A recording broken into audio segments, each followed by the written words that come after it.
عليكم ورحمة الله وبركاته.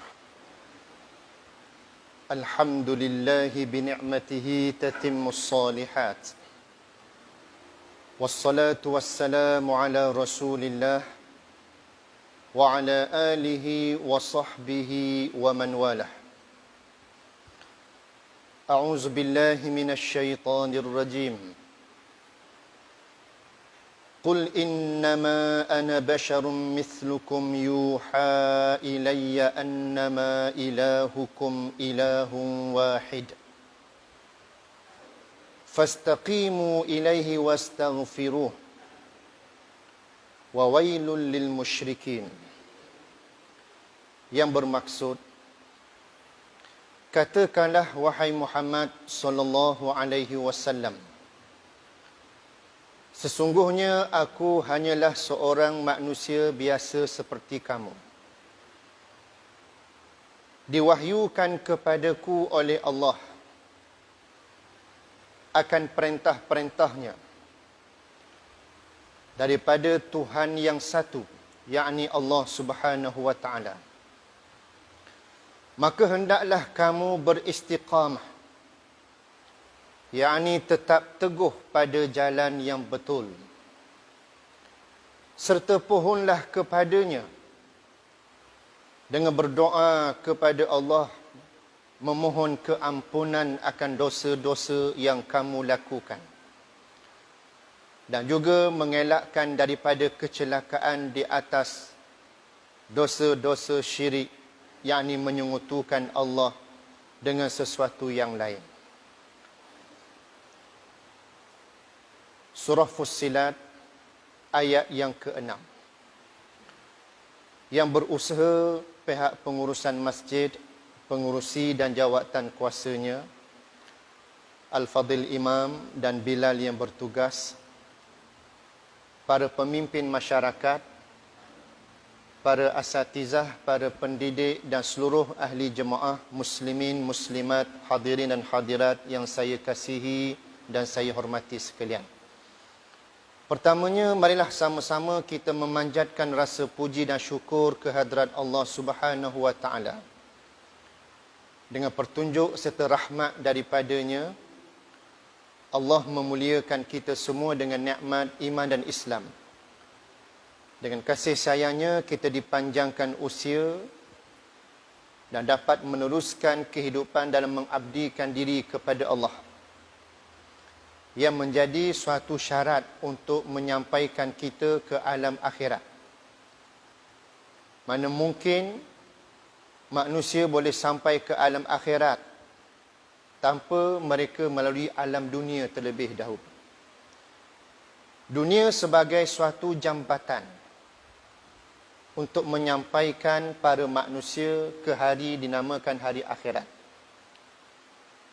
Hari yang pasti akan dilalui oleh semua manusia dan semua makhluk untuk menghadap Allah Subhanahu wa taala, yang berhajat kepada bekalan. Tanpa bekalan akan teraba-rabalah kalangan manusia apabila mereka berada pada hari akhirat. Kerana pada hari akhirat ialah pertemuan dengan Allah Ta'ala. Sama ada mereka itu beriman ataupun tidak beriman. Mereka itu Islam ataupun tidak Islam. Semua makhluk akan menghadap Allah Subhanahu wa taala. Namun di sanalah akan berlakunya pertemuan dengan Allah, sama ada diredai ataupun dimurkai. Namun kita kalangan orang-orang yang dikurniakan nikmat petunjuk melalui wahyu yang Allah Ta'ala turunkan perantaraan Jibril kepada Nabi Muhammad SAW, membawa rahmat kepada kehidupan manusia dan kehidupan seluruh alam. Kerana Al-Quran, wahyu Allah sifatnya memberi petunjuk dan bimbingan. Syahrul Ramadan allazi unzila fihi al-Quran hudan linnas wa bayyinatin minal huda wal furqan. bulan Ramadan diturunkan padanya Al-Quran yang menjadi petunjuk bagi kehidupan manusia. Padanya keterangan-keterangan mengenai petunjuk yang menyatakan halal haram, dosa dan pahala. Dan padanya juga mengandungi keterangan yang membezakan di antara yang hak dan juga yang batil. Dengan berlakunya pensyariatan hukum-hukum yang Allah Ta'ala perintahkan. Hukum-hukum yang bersifat untuk membawa kepada perlindungan dan penjagaan yang dikaitkan dengan apa yang dikatakan maqasid asy-syar'iyyah. Hifzun nafs, hifzud din, hifzun nafs, hifzul aqal, hifzun nasab, hifzul mal, hifzud din, jaga agama. Supaya agama tidak diperuntuhkan ataupun diperkotak-katikkan. Hifzun nafs, menjaga nyawa. Nyawa ialah milik Allah Subhanahu wa Ta'ala. Manusia tidak boleh sewenang-wenangnya melakukan pembunuhan ataupun menghilangkan nyawa makhluk ataupun manusia itu tanpa ada haknya. Hifzul akal, menjaga kewarasan akal. Melalui hukum-hukum syariat mengharamkan arak yang boleh menghilangkan kewarasan akal, maka arak diharamkan. Hifzun nasab, menjaga kesucian nasab keturunan. Diharamkan perbuatan zina dan apa-apa yang berkaitan dengannya. Untuk menjaga kesucian nasab keturunan dalam kehidupan manusia dalam bermasyarakat. Yang kelima, hifzul mal, untuk menjaga dan melindungi harta daripada harta yang kotor. Diharamkan riba, diharamkan rasuah, diharamkan penipuan-penipuan dan penyelewengan-penyelewengan. Namun itulah perkara yang mengandungi di antara yang hak dan juga yang batil, yang menjadi satu panduan dalam kehidupan manusia melalui satu sumber dinamakan Al-Quran. Wahyu yang Allah Ta'ala turunkan. Maka dengan nikmat itulah yang membawa kepada rahmat yang diperjuangkan oleh Nabi SAW yang kita baca pada muqaddimah ayat Al-Quran daripada surah Fussilat tadi.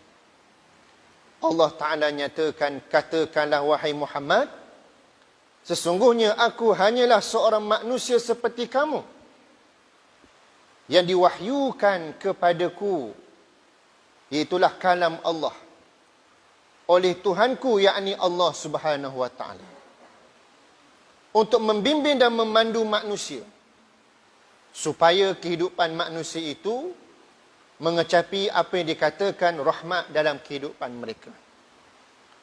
Namun rahmat itulah pecahannya begitu luas, nikmat-nikmat petunjuk yang Allah beri kepada kita.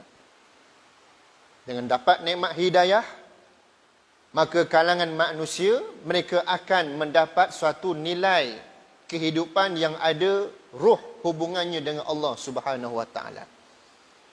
Bagi manusia tak mendapat manfaat dengan apa yang diperjuangkan, yang dibawa oleh Nabi SAW, maka ruh mereka tak dapat dibina dengan sebaik-baiknya. Ibarat kata ruh dalam kelaparan, tak cukup makanan. Macam manusia bila lapar, maka dia jadi lain, buah. Dia jadi kecenderungan kepada nafsu ammarah. Orang tengah lapar, macam mana keadaan? Beken tak tempat. Dan memang gelitik, lapar perut dia. Dan bawa selih tepuh bahu. Boleh 2, 3, 4 butin nembuk atas muka barangkali. Tak, setengah manusia begitu. Sebab apa? Lapar perut dia. Maka begitulah manusia bila lapar roh je.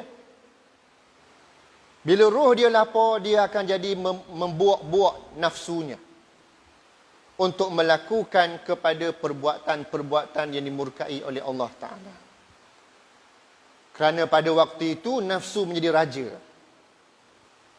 Sebaliknya orang-orang yang beriman, dia akan mendapat bimbingan petunjuk Allah Subhanahu wa taala. Maka sebab itulah kalau kita menyelami semula peristiwa Isra' dan Mi'raj, bagaimana Allah anugerahkan satu kekuatan kepada umat Nabi SAW. Peristiwa Isra' Mi'raj bukan kita tengok pada keagungan Allah dengan mengurniakan tunggangan yang dinaiki oleh Nabi, Burak, untuk menggerakkan Nabi daripada Masjidil Haram ke Masjidil Aqsa dalam tempoh yang singkat. Bukan nak tengok bagaimana keagungan Allah dalam mendedahkan keadaan alam nyata, alam gaib, alam dunia, alam akhirat kepada Nabi. Sebab itu, Nabi sendiri yang melalui seorang diri, dalam keadaan sedar, roh dan jasadnya. Itu menjadi kekuatan dan motivasi bagi Nabi SAW. Dikongsikan pengalaman itu kepada umat baginda melalui penceritaan Allah dalam Al-Quran dan juga ajaran baginda dengan menghuraikan apa peristiwa-peristiwa yang dilalui oleh Nabi SAW itu. Namun yang paling besar yang berlaku dalam peristiwa Isra' dan Mi'raj itu ialah akhir pertemuan Nabi dengan mendapat kefarduan sembahyang, yang menjadi satu kekuatan bagi umat Nabi SAW untuk mengharungi kehidupan mereka di alam dunia, yang merupakan jambatan untuk menyampaikan mereka ke alam akhirat. Nabi telah menyatakan amalan yang mula-mula sekali yang akan dibicarakan apa dia? Tidak lain dan tidak bukan as-salah. Maka sebab itulah dalam kita pada saat ini masih mengambil kehangatan. Baru pun kita melepasi Rejab, tetapi peristiwa Isra' dan Mi'raj itu tidak boleh kita lupakan. Bahkan ia disambut setiap tahun dan diceritakan setiap tahun mengenainya. Namun yang menjadi intipati yang penting ialah kita nak menjiwai kedudukan kita ini beramal dengan apa yang diperintahkan Allah Subhanahu wa taala melalui Rasulnya, supaya mendapat kekuatan dinamakan sebagaimana firman Allah, fastaqimu ilaihi. Istiqamahlah kamu kepada Allah Subhanahu wa taala. Konsistenlah gerak kerja amal kamu dalam mencari keredaan Allah taala. Itu mesej yang kita nak ambil. Itu perkara intipati yang kita nak lalui pada saat ini dan seterusnya. Supaya dengan nilai istiqamah dan konsisten dalam kita beramal mentaati perintah Allah inilah yang menjadikan jaminan kepada kita dalam mencapai mardatillah, untuk kita mencapai redha Allah Subhanahu wa taala. Bahkan itulah lambang kekuatan umat. Kalau kita lihat selepas Nabi lalui peristiwa Isra' Mi'raj, dengan turunnya Nabi ke alam dunia, selepas peristiwa itu Nabi begitu bermotivasi tinggi dan begitu semangatnya berkobar-kobar. Yang kedukecitaan yang dilalui oleh Nabi sebelum Nabi diperjalankan Allah dalam peristiwa itu, ibarat macam Nabi ni dah, orang kata apa, habis daya dah. Macam putus asa dah ibarat keadaan Nabi pada waktu itu. Sehingga Nabi berdoa dah kepada Allah, Allahumma inni ashku ilaika dha'fa quwwati wa qillati hilati wa hawani 'ala nas, ila akhir doa, ila akhir hadis. Doa ni dalam hadis Nabi. Nabi mengadu domba kepada Allah. Habis daya dah wahai Tuhan, sehingga akhirnya Allah hantar Jibril serta-merta.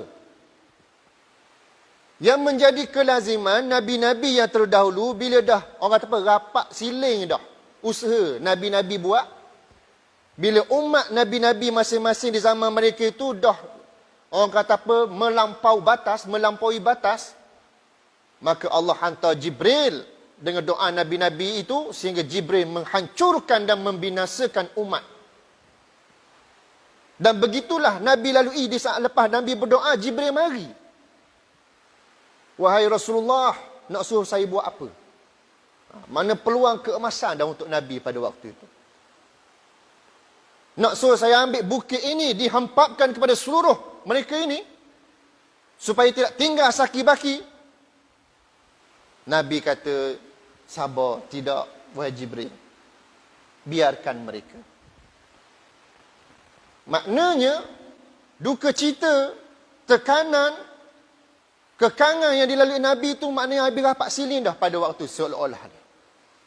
Tapi jiwa besar Nabi nak menyelamatkan umat baginda ini dalam menterjemahkan apa yang dikatakan wa ma arsalnaka illa rahmatan lil alamin. Dan tidaklah kami utuskan engkau wahai Muhammad sallallahu alaihi wasallam melainkan untuk membawa rahmat kepada seluruh alam. Termasuklah toleransi Nabi, jiwa besar Nabi, saat Nabi berhak untuk apa? Timpakan dengan izin Allah Ta'ala tadi, membinasakan kaum penduduk Taif pada waktu itu, Bani Saqif. Tapi Nabi tunjuk wawasan Nabi yang besar itu, membawa agenda rahmatan lil alamin, maka selamat penduduk Bani Saqif daripada dibinasakan Allah. Itu jiwa besar yang ditunjukkan Nabi, sepatutnya kita menjiwai jiwa itu. Selaku umat baginda ini. Yang mana kita umat Muhammad SAW ini, Allah berikan suatu kelebihan ke atas umat-umat yang lain. Sebab itu Allah puji kita umat akhir zaman ni, yang dinyatakan Allah dalam Al-Quran, kuntum khaira ummatin. Umat-umat yang terdahulu tak pernah Allah sebut kepada tahap yang demikian. Maknanya besarnya kedudukan kita umat akhir zaman ni. Bermula pujian itu terhadap generasi awal umat Islam yang telah pun berjaya membuktikan nilai khairul ummah yang disebut oleh Allah Ta'ala tadi. Yang menjadi suatu pedoman dan tuntutan kepada kita umat yang berbaki, yang masih ada, yang juga dinamakan umat Rasulullah ini, mewarisi sifat khairul ummah yang dinyatakan Allah Ta'ala itu tadi. Itu maksud dia. Bahkan Allah tidak hanya menobatkan kepada kedudukan khairul ummah, Allah juga menobatkan generasi awal umat Islam yang bergelar umat Muhammad ini, yang sekaligus kepada kita juga, sebagai ummatan wasata. Yang sepatutnya kita hari ini kena menyusuli jiwa itu, nikmat itu. Generasi awal sudah mengecapinya dan telah membuktikan kejayaan mereka. Walaupun mereka pada waktu itu dalam jumlah yang sedikit dan minoriti, tapi mereka begitu berbisa, hebat. Hebat mereka pada waktu itu. Walaupun jumlah kecil, jumlah sedikit, kita sedia maklum peristiwa-peristiwa yang diceritakan Allah, yang diceritakan sirah Nabi SAW. Di zaman awal Islam di Mekah, walaupun lemah pada sudut tidak ada kedaulatan sebuah kuasa pemerintahan, seringkali umat Islam, para sahabat ditindas, dizalimi, tapi tak pernah mereka mempamerkan nilai putus asa mereka dan lemah iman mereka sehingga mereka melafazkan kufur kepada Allah dengan ancaman-ancaman yang ditekankan kepada mereka. Tidak lain sama ada mereka berjaya ataupun mereka syahid ataupun mereka dihalau daripada tempat kediaman mereka. Sahabat ada yang kena bunuh. Sumayyah kejam, dibunuh dengan kejam. Disula dengan tombak. Dalam riwayat menyatakan daripada kemaluannya sampai kok keluar mulut. Ada riwayat yang menceritakan. Yasir suaminya pun sama terima nasib. Anaknya Ammar tidak mati tapi terseksa dengan begitu dahsyat sampai dia tak sedar, terlafaz kufur kepada Allah Ta'ala sebab kesakitan yang teramat sangat. Sehingga dijadikan satu istinbat hukum pula lepas pada kisah dia tu.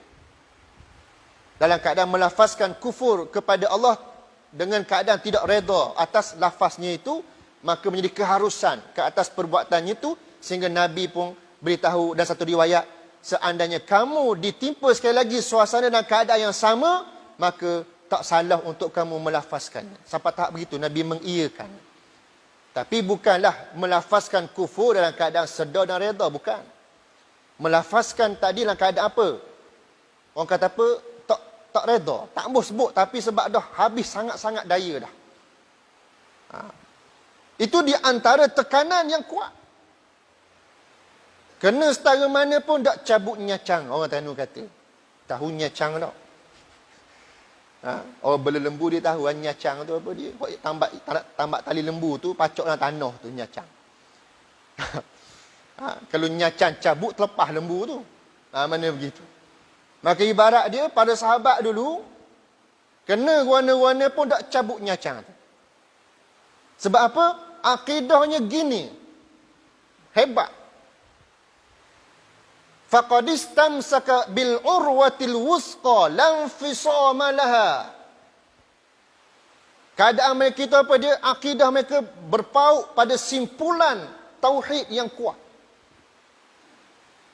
Lam fisama laha, tidak ada sesuatu pun yang boleh memisahkannya. Itu akidah para sahabat. Generasi awal umat Islam. Sebab itu mereka dapat pujian Allah sebagai khairul ummah, sebagai ummatan wasata. Nyacang tak cabut. Tak. Tapi kalau kita banding zaman kita hari ini, macam-macam kategori orang Islam ada. Nyacang hok pacok gagah pun ada. Nyacang gogeh pun ada. Nyacang cabut pun ada. Hok ni yang kita nak rawat ni. Hok ni yang kita nak beki ni. Sepatutnya para da'i, ustaz-ustaz hari ni dia boleh fokus dah kepada siapa? Non-Muslim untuk mereka dekati. Nak bawa mereka kepada, nak menyelamatkan mereka daripada kekal dalam syirik itu supaya kembali mengabdikan diri kepada Allah.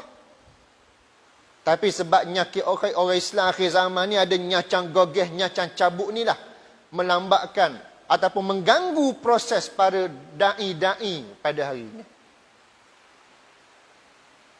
Jadi lambat perjalanan dakwah sampai terpinggir orang-orang yang bukan Islam sehingga mereka terabai, tidak didekati mereka. Ini penyakit akhir zaman kita. Sebab itulah bila Allah Ta'ala fastaqimu, Allah tunjuk, Allah nyatakan pada ayat itu supaya apa? Bila dah dapat nikmat Islam, nikmat petunjuk ni kena istiqamah.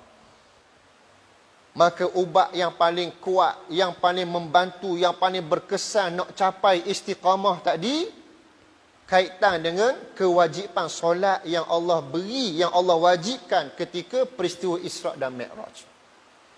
Itu mesej dia. Supaya kita orang Islam akhir zaman ni, dia ada satu bateri yang sentiasa charge. Macam telefon juga.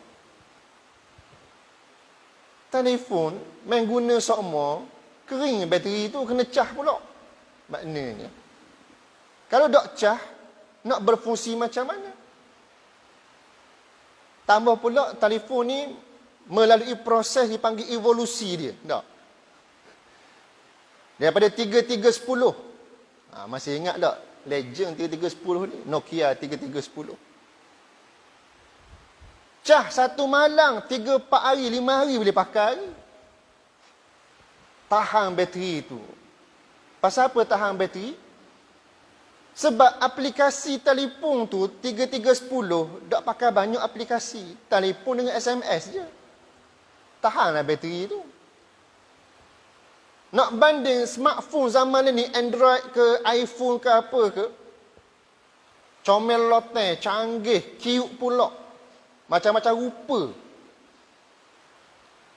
Tapi tak tahan bateri. Tu tak. Cas malamang sekera hari tahan. Pasal apa? Aplikasi penggunaannya banyak sangat. Bukan setakat telefon call orang, bukan setakat SMS, ada macam-macam aplikasi, WhatsApp, WhatsApp berasak habis kita. Ada Telegram, ada Facebook, ada YouTube, ada macam-macam. Akibatnya apa? Dok tahan bateri tu. Maka kena bekal sokmo charger pergi mana-mana. Canggih sikit ada power bank. Namun apa kaitan dengan telefon dengan kita ni? Ibarat aplikasi hidup zaman dulu, zaman learning, itulah realitinya. Zaman dulu, aplikasi hidup ataupun cabaran-cabaran kehidupan ataupun warna-warni kehidupan tu doklah sesibuk zaman kita hari ni. Yang menyibukkan dan melekakan kita tu. Cuba tengok tahun 70-an. Kita tengok pada realiti masyarakat kita sudah. 70-an, pukul 10 malam tu boleh terlelap mata dah tidur. Betul tak? Sunyi dah jalan luar 70-an, 80-an ni. Pukul 10 malam tu. Dasar galak nak cari kedai kopi, tak ada. Channel TV pun tak ada. Nak langsungkan selepas jam 10 malam, tak ada dah. Tutup kedai dah panggil. Sebab tu manusia tahun 70-80-an ni, kehidupan dia pada waktu itu apa? Potensi nak beramal ibadah tu tinggi. Nak dekat dengan Allah Ta'ala. Sebab gangguan-gangguan yang menyibukkan mereka itu tak berlaku. Zaman learning, ibarat macam smartphone tadi. Ya? Pukul 10 malam baru nak galak malam. Baru nak sibuk ngetek, ngopi, teh tarik, roti canai, roti payang, macam-macam. Bukan setakat tu saja. Lepak pula kedai. Kena musim bola pula. Piala Dunia. 3 pagi ada lagi kedai. Dah macam mana bateri dah lemah? Macam mana jiwa tu nak dapat kekuatan sebab dak cah? Sedangkan tahap dia pukul 10 malam tu kena cah dah. Ibaratnya begitu. Tapi manusia dak cah jiwa dia. Bila jiwa tak cah, maknanya apa? Makin lama makin sedap racok dengan nikmat dunia. Asyik, asyik, asyik. Nak beristighfar jauh sama sekali. Rasulullah, insan, manusia yang mendapat jaminan syurga Allah, diisytiharkan manusia yang maksum terpelihara daripada dosa. Nabi tak lekang, tak pernah miss istighfar 70 kali ke 100 kali sehari. Dah kita ni belum confirm syurga lagi ni. Banyak mana istighfar kita? Kena 30 kali sehari pun rasa nyeeh dah rasa nak boleh. Bukan sebab payah, bukan sebab berat nak istighfar tu pada lafaz lidah. Nak khabar, ingat nak istighfar tu, payahnya lah. Tak maknanya. Dah macam mana nak istighfar? Dia ingat nak istighfar. Tangan ni WhatsApp ni berasak semua. Sikit-sikit tengok, sikit-sikit tengok grup. Kalau setiap setengah orang tu saya duduk perasan, kalau dalam grup tu, dia ada semua. 24 hours. Tak ada kerja buat ke ni? Tak maknanya contoh. Tak. Kena molek jenis bahasa, dia panggil gelenyar. Gelenyar update dalam Facebook. Awal pagi tu, ambil dah gambar, selfie. Tak, update lang Facebook dia. Muka kelaring tak basuh apa lagi. Tak. Mujur tak ada air basil dekat. Kalau ada air basil dekat, tak kemalu ke diri. Maknanya ketagihnya nak cerita pasal diri dia dalam Facebook. Ada arah lah zaman ni. Tak. Akhir zaman ni manusia dia ke arah bila jiwa ni kering. Macam bateri dok cah tadi. Bila kering sangat-sangat dok sedar dah dia berisiko. Nak shutdown bila-bila je. Tak. Masuk shutdown nisbah telefon, maka dia out of coverage. Tak dapat dihubungi dah bila dah shutdown. Atas jiwa manusia tadi, bila dah kering parok ni, jasad dia hidup. Tapi hati tu mati. Itu masalah dia. Bila hati ni mati, tak sedar dah. Dia buat perkara molek, tak molek, baik buruk, dia tak ada sensitivity dah maksud dia. Fi qulubihim maradun fazadahumullahu marada. Dalam hati mereka itu ada penyakit. Bila tak rawat penyakit dia tadi, dengan beristighfar, dengan berzikir, dengan konsisten sembahyang 5 waktu, melazimi di masjid yang terutamanya tempat di mana azan dilaungkan, maka hati itu penyakit, maka bertambah penyakitlah hati dia itu. Bila dah hati bertambah sakit tadi, dia buat kejahatan, sesuatu yang keji. Dia tak rasa itu kejahatan dan tak rasa itu keji. Itulah gambaran orang-orang yang dibelenggu penyakit nifak. Allah sebut dalam surah Al-Baqarah, wa idza qila lahum la tufsidu fil ard qalu innama nahnu muslihun ala innahum humul mufsiduna walakin la yash'urun. Dan ingatlah ketika mereka diberi peringatan ataupun teguran ataupun nasihat, janganlah kamu melakukan kerosakan, jangan buat lagi perkara ni, puduh PA, dosa, jangan buat. Jangan buat perkara ni, membawa bahaya pada orang lain, menyusahkan orang lain. Lalu apa mereka jawab, hak penyakit hati tadi? Qalu innama nahnu muslihun, kami tak buat rosak, kami buat kebaikan. Contoh, bila manusia dah parak penyakit hatinya, sudah dikuasai oleh ideologi pemikiran yang bukan lagi tulen kepada Islam sebagai acuannya, mari terkesan sekulerisme, liberalisme, kapitalisme dalam kepala otak dia ni. Jiwa pula kering, tak cukup makan, tak cukup cah. Maka sekulerisme menjadi suatu pilihan hidup dia. Dia asing ibadah dengan kehidupan dunia, seperti mentadbir dan memerintah, contoh dia. Dia rasa seronok, nak khabar dia kuat agama juga, nak beramal agama juga, tapi satu masa nak sama-sama rata belaka. Sama boleh belaka. Tak boleh lah begitu. Orang sekular dia kata apa? Biarlah kita buat kilang-kilang arak, jual-jual arak ni menggambarkan sebuah negara maju. Maka itulah kebaikan bagi dia. Tarik pelancong mari ni sebab boleh minum arak negara orang Islam. Lagi menjana pelaburan ekonomi negara. Khabar dia tok mung khabar dia. Kasarlah bolehnya. Sebab apa? Sebab jiwa dia dah rosak dah. Bila dikatakan innamal khamru wal maisiru wal ansabu wal azlamu rijsun min amali syaitan. Sesungguhnya arak, judi, tilik nasib, sembah patung-patung berhala merupakan amalan keji daripada amalan syaitan. Fajtanibu, jauhkanlah kamu daripadanya. Haram ke atas kamu. Dia kata apa kok? Dia mari dah nyakit. Kita buat kebaikan ni kan? Ini tanda maju dia kata. Tu nak anjur Oktoberfest tu. Nak. Mujur dan 22 bulan je lekat. Tak. Kalau lajak lagi, habislah kita terbabas jauh. Tak. Nak ada hamba Allah tu, rambut perang, gagah dia. Pakai ini gagah ni nampak. Tak. Tapi tak tahu gagah boleh tokat langit tak lah. Tak, makna ni.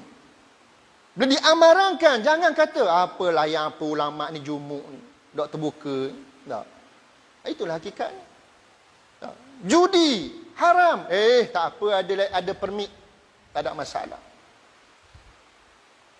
Disebabkan kedegilan golongan-golongan ini, bila dah nampak sangat ketara-ketara mereka ni, Allah buat mai COVID-19 baru nyetok karung mereka. Tak. Hak gedebe nak pertahankan araknya, tempat maksiatnya, tempat karaoke, diskonya. Sampai ke pihak berkuasa nak buat gerak kerja, nak penguatkuasaan operasi pun terhalang. Alih-alih Tuhan kata atau COVID-19 sudahlah selesai masalah. Tak. Bukan nak kata bahagian penguatkuasa dah buat kerja ni, tak. Tapi bila mereka nak buat kerja, ada gangguan, wahyu turun. Itu masalah. Tahu wahyu, bukan wahyu hakikat yang Allah Ta'ala turun ke Nabi ni, tak. Maknanya tu beri arahan pada orang-orang atas yang ada kabel kuat. Itu maksud dia. Ini isu politik lah maknanya. Sebab tu tak dibenteras masalah jenayah, masalah orang kata apa, arak, penyeludupan, dadah, apa ni, senjata api, gangsterism. Sebab nyakit-nyakit gini lah. Inilah Allah sebut apa? Ala innahum humul mufsidun. Sedangkan mereka itulah yang melakukan kerosakan. Walakin la yash'urun. Tapi mereka tak sedar. Mereka rasa seronok. Mereka rasa betul dia. Mereka rasa mereka betul. Bila kata cakap bab hukum hakam, layan apa ulama' jumuk ni. Tak terbuka minda pada tebang serbang piyoh je kata. Tak nampak mana maju-maju ni kata. Tak apa. Itu penyakit orang, penyakit nifak. Sebab apa? Sebab mereka dah terbelenggu penyakit hati tadi. Maka sebab tu bila Allah anugerahkan solat kepada kita ni, subhanallah, satu rahmat. Sebab solat ni ibarat apa? Kalau kita dah ibaratkan sebagai permusafiran untuk sampai ke destinasi kita hari akhirat. Kalau kita perasan orang musafir ni masuk highway, bila dia penat memandu, dia berhenti kat mana? RNR. Apa fungsi RNR? Rehat dan rawat. Bila berhenti ke RNR, situlah nak boleh betul orang, nak segar sikit badan, minum kopi panas. Tak? Canggih sikit, ada kursi nguruk ni ke RNR ni. Lepas tu baru segar semula, boleh sambung perjalanan. Kereta kita nak pergi mana? Nak pergi jauh, Kuala Lumpur ke mana ke? Maka begitulah dunia kita ni sebagai hamba Allah Ta'ala, sebagai permusafiran kita ni, penat kita lalui hidup dunia ni. Allah jadikan hidup dunia ni warna-warni kehidupan tu ada ujian-ujian keimanan. Allazi khalaqal mauta wal hayata liyabluwakum ayyukum ahsanu amala. Dialah Allah yang mentakdirkan ke atas kamu kematian dan kehidupan. Nak lihat, nak tengok, nak uji siapa antara kamu yang terbaik amalan. Sebab tu kita lalui hidup ni macam-macam pengalaman, ujian hidup kita masing-masing berbeza. Ada kena uji dengan sakit, tak sembuh-sembuh. Ada diuji dengan bencana, ada diuji dengan malapetaka yang lain, ada diuji dengan isteri, ada diuji dengan anak, diuji dengan jiran, macam-macam. Nak lalui proses itu penat jiwa, penat psikologi minda dan sebagainya. Maka RNR-nya solat. 5 waktu Allah beri pada kita untuk perhentian RNR, rehat dan rawat.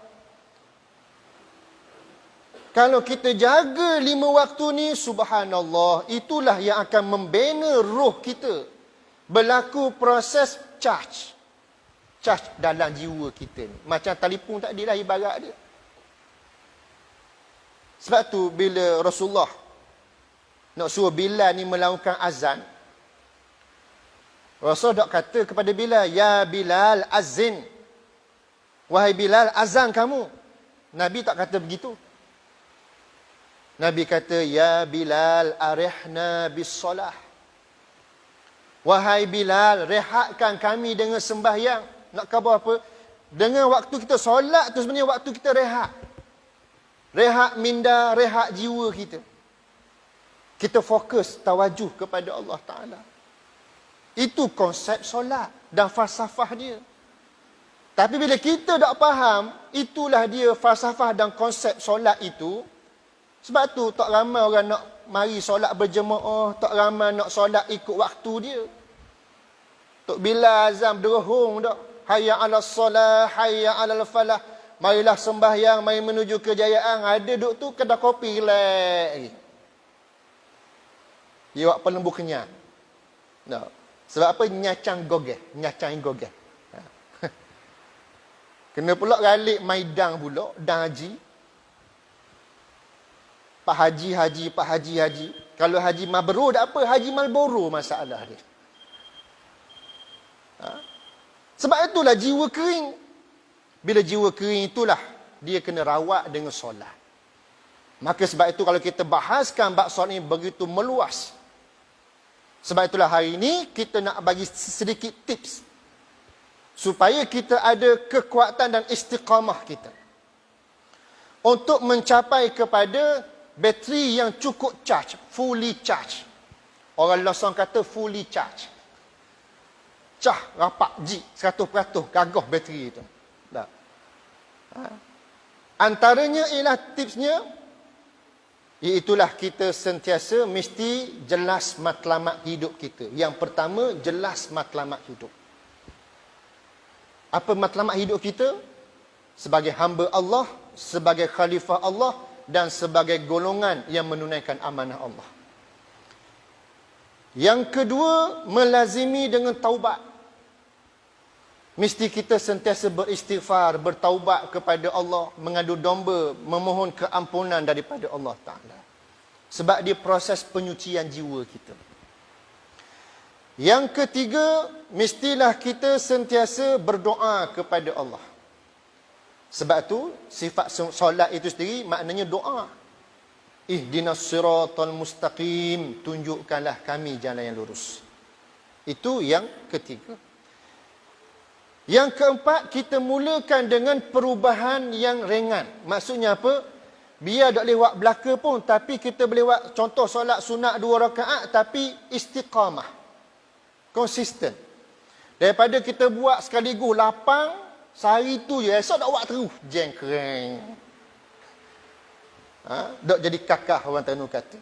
Tak. Sebab Nabi amat menyukai dengan menyatakan bahawa amalan yang paling afdal ialah bila kamu lakukannya walaupun sedikit tapi istiqamah. Kamu konsisten. Itu maksud dia. Dan yang kelima, pilih suasana dan persekitaran yang baik. Maknanya, kalau kita melazimi kita dengan solat berjemaah di masjid dan surau, itulah suasana yang baik untuk kita. Dia akan beri charge iman, charge takwa kita. Ni sejid apa nak ramai, shopping komplek, Kalau takdir sejid dengan pasar malam, confirm pasar malam memang mendapat sambutan yang tinggi. Masjid kosong je, tak apa nak ada. Padahal masjid indah, comel, selesa, ada aircon, kapet comel. Banding zaman dulu, sahabat bersama Nabi sembahyang di masjid berlantaikan pasir. Berdindingkan pelepah-pelepah taman. Kita seberselesa dak mari pas sudah masjid ada. Kadang-kadang mari bila? Mari-mari duduk depan sekali pula. Lebih daripada tak imam. Sebab jadi jenazah dah. Allah. Tak jauh lah. Daripada termasuk golongan yang tiba di masjid bila waktu jadi lebih daripada tak imam pula, jenazah dah. Tak boleh begitu. Tak. Dan yang keenam, jaga solat dan sentiasa mengingati Allah. Kita sedia maklum peranan solat ataupun kekuatan solat itu sendiri. Sebab apa? Wa aqimis solah innas solata tanha 'anil fahsya'i wal munkar. Dan dirikanlah kamu akan sembahyang, dengan sembahyang itu dapat mencegah diri kamu daripada perbuatan keji dan munkar. Itulah yang berjaya dibentuk oleh Rasulullah terhadap generasi awal umat Islam, sehingga musuh-musuh Allah takut kepada mereka dan gerun kepada mereka. Sebab sifat solat itu hidup dalam jiwa-jiwa para sahabat. Kalau kita hidup sifat solat itu dalam diri kita, musuh-musuh Allah akan gerun kepada kita. Takkan ada perpecahan umat Islam, takkan ada kejahatan orang Islam, sebaliknya akan terbina kekuatan umat Islam dengan sistem khilafah yang membina suatu rangkaian yang hebat, yang menggerungkan musuh Allah dan menjadi model kepada ketamadunan manusia itu sendiri. Dan yang ketujuh, iaitulah bersyukur pada setiap perkara. Segala apa nikmat yang Allah beri pada kita, kita mensyukuri sikit cara sikit, banyak cara banyak, maka kita akan capai kepada apa yang dinamakan jiwa yang kuat, yang kukuh dengan istiqamahnya kita terhadap perintah Allah dan ketaatan melalui suruhan Allah Subhanahu Wa Taala.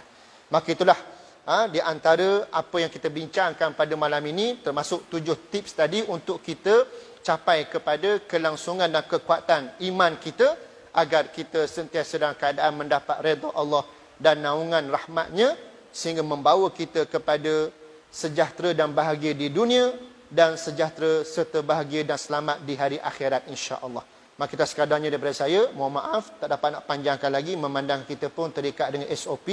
Maka mudah-mudahan dengan sedikit perkongsian pada malam ini dapat membina kekuatan iman dan Islam yang kita kecapi ini, agar kitalah antara orang-orang yang menjadi pilihan Allah untuk menegakkan dan mendaulatkan syariatnya di atas muka bumi Allah Ta'ala ini. Wallahu alam. Aqulu qawli hadza wa astaghfirullahal azim li wa lakum. Assalamualaikum warahmatullahi wabarakatuh.